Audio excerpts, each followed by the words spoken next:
আমরা অনেকেই দেখতে পাচ্ছি যে 24কে হাজির করা হচ্ছে যেন এটা 71-এর বিপরীত। মনে রাখবেন, 71 সালের রক্ত দিয়ে এই বাংলাদেশ পত্তন হয়েছে এবং 24 সালে 71কে পুনঃপ্রতিষ্ঠা করা হয়েছে। 71-এর ধারাবাহিকতায় 24 চলছে এবং সেই ধারাবাহিকতায় বাংলাদেশ চলবে। শেখ হাসিনার নেতৃত্বে একটা ফ্যাসিস্ট সরকার 71-এর মানুষের আকাঙ্ক্ষাকে দলিত মথিত করেছে। তার মধ্য দিয়ে 71 নাই হয়ে যায় না।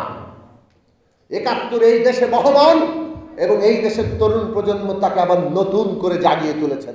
ওই যে সাম্য, মানবিক মর্যাদা, সামাজিক ন্যায়, বিচার, সেই স্লোগানকে, সেই প্রতিজ্ঞাকে বৈষম্যহীন বাংলাদেশ নামে নতুন করে সামনে আনা হয়েছে। অল্প সংখ্যকের হাতে যারা ক্ষমতাটাকে নিয়ন্ত্রণ করেছেন, তারা পুরো ক্ষমতা ব্যবস্থা নিয়ন্ত্রণ করে চুরি, দুর্নীতি, লুটপাট এইসবের মধ্য দিয়ে ধন সম্পদ আহরণ করেছেন, মানুষকে গুম করার ক্ষমতা লাভ করেছেন, যে কাউকে যখন তখন ধরে নিয়ে গিয়ে যে কোনো প্রকারের নির্যাতন করার তারা অধিকারী হয়েছেন এবং পুরো রাষ্ট্রটাকে সেইভাবে সজ্জিত করে পকেটে ঢুকিয়ে বাংলাদেশকে স্বেচ্ছাচারী কায়দায় যা ইচ্ছা তাই করার মতো করে শাসন করেছে। এটাই 53 বছরে কম এবং বেশি বাংলাদেশের রাজনীতির ইতিহাস। এই 53 বছরের পুঞ্জীভূত যে ক্ষোভ, সেই ক্ষোভ আমাদের নতুন প্রজন্মের মধ্য দিয়ে প্রকাশিত হয়েছে। আমাদের ছাত্র তরুণরা তারা মাঠে নেমেছেন, তাদের উপর যখন অত্যাচার হয়েছে আমাদের শ্রমজীবী তরুণরা মাঠে নেমেছে, তাদের অভিভাবকরা নেমেছে, সারা দেশের সমস্ত মানুষ নেমেছে। রাজনৈতিক দলগুলো যারা ফ্যাসিবাদের বিরুদ্ধে লড়ছিল সবাই আমরা নেমেছে। এই আন্দোলন এমনভাবে হয়েছে যেটা অভূতপূর্ব। এই দেশের ইতিহাসে 69 সালে, 90 সালে গণ অভ্যুত্থান হয়েছে, 71-এর মুক্তিযুদ্ধ হয়েছে, কিন্তু সেটা যুদ্ধ ছিল একটা সশস্ত্র শক্তির বিরুদ্ধে। যেভাবে বাংলাদেশে প্রতিরোধ হয়েছে, নিরস্ত্র জনগণ যেভাবে প্রতিরোধ করে তুলেছে, মনে হয়েছে মাটি ফুঁড়ে বাংলাদেশের জনতা জেগে উঠেছে। এই জনতাকে দমানোর আর কোনো শক্তি নেই এবং শেখ হাসিনা যিনি মনে করতেন তিনি অজেয়, তাকে কেউ পরাভূত করতে পারবে না। পুরো রাষ্ট্র তিনি পকেটে ঢুকিয়েছেন।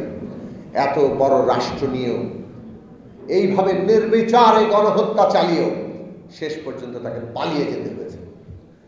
এই যে বিরাট উত্থান মানুষের, এই উত্থানকে আমাদের ধারণ করতে হবে। এই উত্থানকে আমাদের বাস্তব রূপ দিতে হবে।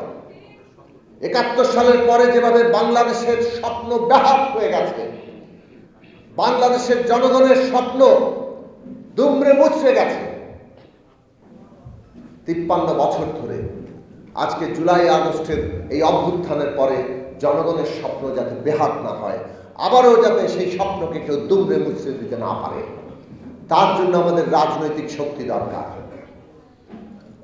অভ্যুত্থানের মধ্যে দিয়ে এসেছে নতুন রাজনৈতিক বন্দোবস্ত লাগবে। অন্তর্বর্তী সরকারও নতুন রাজনৈতিক বন্দোবস্ত প্রতিষ্ঠার অঙ্গীকার করেছে, কিন্তু কিভাবে নতুন রাজনৈতিক বন্দোবস্ত প্রতিষ্ঠা হয়, এই বন্দোবস্ত কি? 53 বছরে আমরা দেখেছি যে কিভাবে ক্ষমতা দখল করে, ক্ষমতা ব্যবহার করে এই পুরো ধন সম্পদ লুট করা, মানুষের অধিকার কেড়ে নেওয়া, সমস্ত প্রকৃতি ধ্বংস করা, সব ধরনের মানুষে মানুষে বিভাজন সৃষ্টি করে তাকে শাসন করার পায়তারা করা, এই কাজগুলো আমরা দেখেছি। ফলে এই ক্ষমতা ব্যবস্থা বদল করতে হবে। নতুন বন্দোবস্ত মানে ক্ষমতা কিভাবে চলবে তার নতুন নিয়ম ঠিক করা। ক্ষমতা এতদিন চলেছে জমিদারি, স্বৈরাচারী, ফ্যাসিবাদী কায়দায়। বাংলাদেশের মানুষ এই দেশের মালিক, সেটা বদলে দেওয়া হয়েছে। এটা বদলে দিয়ে কতিপয় লোক এই দেশের মালিক বনে গিয়েছে এবং তারা ওই জমিদারি বাপদাদার সম্পত্তি আকারে ফ্যাসিস্ট কায়দায় এই দেশে তারা ক্ষমতা চালিয়েছে। নতুন বন্দোবস্ত মানে ক্ষমতার এই চরিত্র বদলে দেওয়া। বাংলাদেশে আগামী দিনে ক্ষমতাকে জনগণের কাছে জবাবদিহিতা করতে হবে। সেই জবাবদিহিতামূলক ক্ষমতা ব্যবস্থা গড়ে তোলার কথাই মানুষের আকাঙ্ক্ষা। আমরা যত জায়গায় গিয়েছি সব জায়গায় মানুষ ক্ষমতার জবাবদিহিতা দেখতে চায়। মানুষ দেখতে চায় যারা ক্ষমতা পরিচালনার দায়িত্ব পাবে তারা যাতে আমাদের প্রভু বনে না যায়, তারা যাতে আমাদের মালিক বনে না যায়, বরং তারা জনগণের সেবক হিসাবে জনগণের কাছেই জবাবদিহিতা করতে বাধ্য থাকে। সেই ব্যবস্থা করতে হবে। আর সেটা যদি করতে হয় তাহলে ৭২ সালের সংবিধানে যে ক্ষমতা কাঠামো আছে ওই ক্ষমতা কাঠামো দিয়ে বাংলাদেশে ক্ষমতার কোনো জবাবদিহিতা হবে না। কাজে আমাদেরকে সেই ক্ষমতা কাঠামো বদলাতে হবে। কেউ যদি ওই ক্ষমতা ব্যবস্থা রেখে দিতে চায় তাহলে জনগণকে সোচ্চার হতে হবে। কাজেই একটা কথা মনে রাখেন, আগামী দিনে নতুন বন্দোবস্ত হবে কিনা, জবাবদিহিতামূলক ক্ষমতা ব্যবস্থা প্রতিষ্ঠা হবে কিনা, সেটা নির্ভর করছে আমরা জনগণ ঐক্যবদ্ধভাবে সেই ক্ষমতা চাইছি। আমরা জনগণ ঐক্যবদ্ধভাবে সেই জবাবদিহিতামূলক ক্ষমতার জন্য লড়াই করছি কিনা। জনগণের সেই শক্তি যদি দুর্বল হয়ে যায় তাহলে দেখবেন ক্ষমতা আবারও পকেটস্থ করতে যারা ইচ্ছা পোষণ করে তারা নানানভাবে সংস্কারকে নানাভাবে প্রভাবিত এমনভাবে করবে যাতে ক্ষমতা ওই রকম জমিদারি ক্ষমতা, ওই রকম এককেন্দ্রিক ক্ষমতা টিকে থাকে। কাজেই জনগণকে পাহারা দিতে হবে, সেই জনগণের ঐক্য এবং শক্তি গড়ে তুলতে হবে। গণতন্ত্র গণতান্ত্রিক শক্তি ছাড়া হয় না, গণতন্ত্র গণতান্ত্রিক শক্তি ছাড়া হয় না।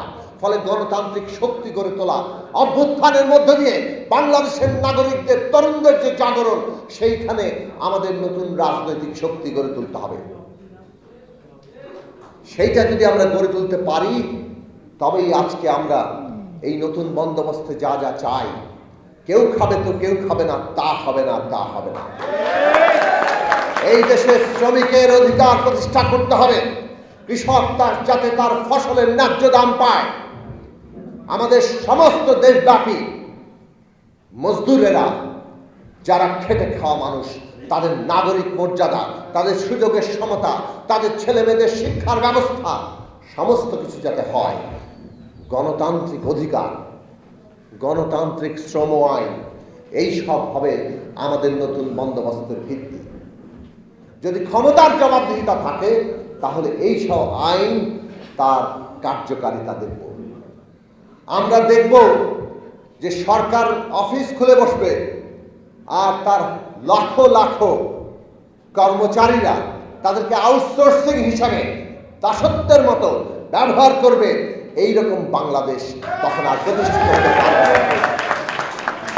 বাংলাদেশে এই সব জিনিসের জবাবদিহিতা থাকবে যে কিভাবে সরকার একই অফিসে বসে দুই নীতি চালু রাখে। আপনাদের খরচ কমানোর জন্য আপনারা কতগুলো ঠিকাদার নিয়োগ করে তারপরে আপনারা আপনাদের অফিসে কর্মচারী নিয়োগ করবেন, আর ওই ঠিকাদারেরা ওই সব লোকের সাথে দাসের মতো আচরণ করবে।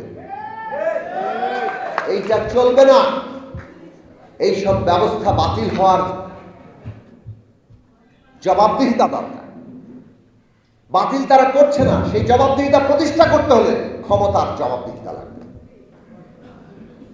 আমাদের দেশে এই যে লুটপাট, একটা দেশের অর্থনীতি $500 বিলিয়ন সমান, সেই $500 বিলিয়ন মধ্যে $200 বিলিয়ন উপরে পাচার হয়ে গেছে, লুট হয়ে গেছে, শ্বেতপত্র প্রকাশিত হয়েছে। ব্যাংকগুলো ফোকলা করে দিয়েছে। সেই দেশে আমরা যখন দেখি আমাদের শিক্ষার জন্য বাজেট নাই, আমাদের দেশের মানুষের কর্মসংস্থান, তাদের সুনির্দিষ্ট বাঁচার মতো মজুরি, বেতন, সেগুলোর জন্য বাজেট নাই, তখন বোঝা যায় যে আসলে টাকার সমস্যা না, সমস্যাটা হচ্ছে ক্ষমতার। যে ক্ষমতা এই লুট করে পাচার করে। ক্ষমতার জবাবদিহিতা যদি তৈরি হয়, বাংলাদেশে লুটপাট দুর্নীতি বন্ধ করা যাবে। সেই রকম একটা জায়গায় আমরা যেতে চাই। আমাদের দেশে আমরা দেখেছি একটা ফ্যাসিস্ট সরকার কিভাবে মানুষে মানুষে বিভাজন তৈরি করেছে। বাঙালি বনাম মুসলমান লাগিয়ে দিয়েছে। কিভাবে এই দেশে আমাদের অন্যান্য সমস্ত জাতি ধর্ম যারা সংখ্যায় কম তাদের অধিকার ক্ষুণ্ণ করা হয়েছে, তাদেরকে রাজনীতির খুঁটি বানানো হয়েছে। আমরা বাংলাদেশের ওই জায়গায় যেতে চাই। ক্ষমতার যদি জবাবদিহিতা থাকে, তাহলে এই যে রাজনীতি, বিভাজনের রাজনীতি যেটা ফ্যাসিবাদকে প্রতিষ্ঠা করে, সেই বিভাজনের রাজনীতিকে উপড়ে ফেলা যাবে। বাংলাদেশে আর কেউ যাতে এইভাবে মানুষে মানুষে বিভাজন তৈরি করতে না পারে, সেই বন্দোবস্ত আমাদের তৈরি করতে হবে। এই বন্দোবস্তের জায়গা আমরা যদি তৈরি করতে পারি, তাহলে বাংলাদেশ যে স্বপ্ন দেখেছিল ৭১ সালে আমাদের পূর্ব প্রজন্ম, আজকের তরুণরা যে নতুন স্বপ্ন আবার প্রতিষ্ঠা করেছে ৭১-এর ধারাবাহিকতায়, সেই স্বপ্ন বাস্তব রূপ নেবে। আমরা অনেকেই দেখতে পাচ্ছি যে ২৪কে হাজির করা হচ্ছে যেন এটা ৭১-এর বিপরীত। মনে রাখবেন, ৭১ সালের রক্ত দিয়ে এই বাংলাদেশ পত্তন হয়েছে এবং ২৪ সালে ৭১কে পুনঃপ্রতিষ্ঠা করা হয়েছে। ৭১-এর ধারাবাহিকতায় ২৪ চলছে এবং সেই ধারাবাহিকতায় বাংলাদেশ চলবে। শেখ হাসিনার নেতৃত্বে একটা ফ্যাসিস্ট সরকার ৭১-এর মানুষের আকাঙ্ক্ষাকে দলিত মথিত করেছে। তার মধ্য দিয়ে ৭১ নাই হয়ে যায় না। ৭১ এই দেশে বহমান এবং এই দেশের তরুণ প্রজন্ম তাকে আবার নতুন করে জাগিয়ে তুলেছেন। ওই যে সাম্য, মানবিক মর্যাদা, সামাজিক ন্যায়, বিচার, সেই স্লোগানকে, সেই প্রতিজ্ঞাকে বৈষম্যহীন বাংলাদেশ নামে নতুন করে সামনে আনা হয়েছে। আগামীর বৈষম্যহীন বাংলাদেশে ৭১-এর স্বপ্নের প্রতিষ্ঠিত হবে, যা ২৪-এ নতুন করে আমাদের তরুণরা জাগিয়ে তুলেছে।